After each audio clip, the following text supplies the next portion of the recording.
So I came to Manor of Hope from the inpatient treatment community. Prior to that, I was in the corporate world in advertising. Unfortunately, my son is an addict, and in order for me to learn as much as I could about this particular disease, I sort of gave up my former life and jumped headfirst into this world to try to understand it. And what I've learned over time is that this disease does not discriminate against anyone. Any socioeconomic group, I mean, everyone is impacted. Every person I know knows someone who's somehow impacted by this disease, whether it's a family member, a friend, a coworker, someone they go to church with. I mean, everyone is impacted in a way. And so it was really important for me to get involved in a more meaningful way. Manor of Hope gives our guys, an extended period of time for their brain to sort of rewire, for the new normal to become apparent, and for them just to start feeling better about themselves. I've never met anyone who truly wanted to be a drug addict, an alcoholic. I've never met anyone who ever said that to me. But what they have said many times is, boy, I really wish I could find a way to stop.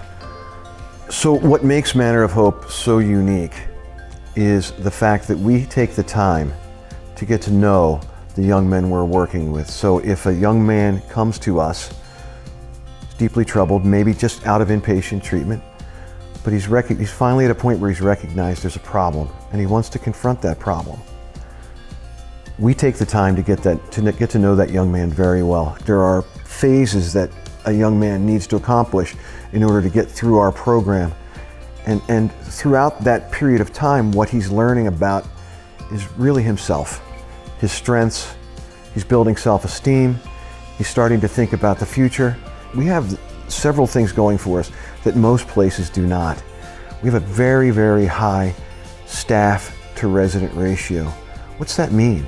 It means that when someone's ready to have a breakthrough, one of our folks, one of our team members is going to be there to help. That's really, really important.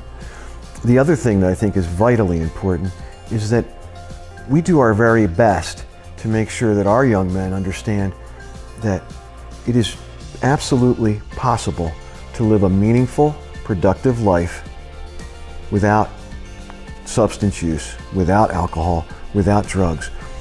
We have a program here that's tailored to making sure that young men understand that they can have fun. We do all sorts of activities on the weekends, whitewater rafting, going to the beach. Our guys play in the local softball league. We're really trying to create an entire life for them that they can sort of pick up and run with on their own when they leave our program. That to me is what we do that nobody else that I know of does. As I mentioned, I've been in this world for a long time.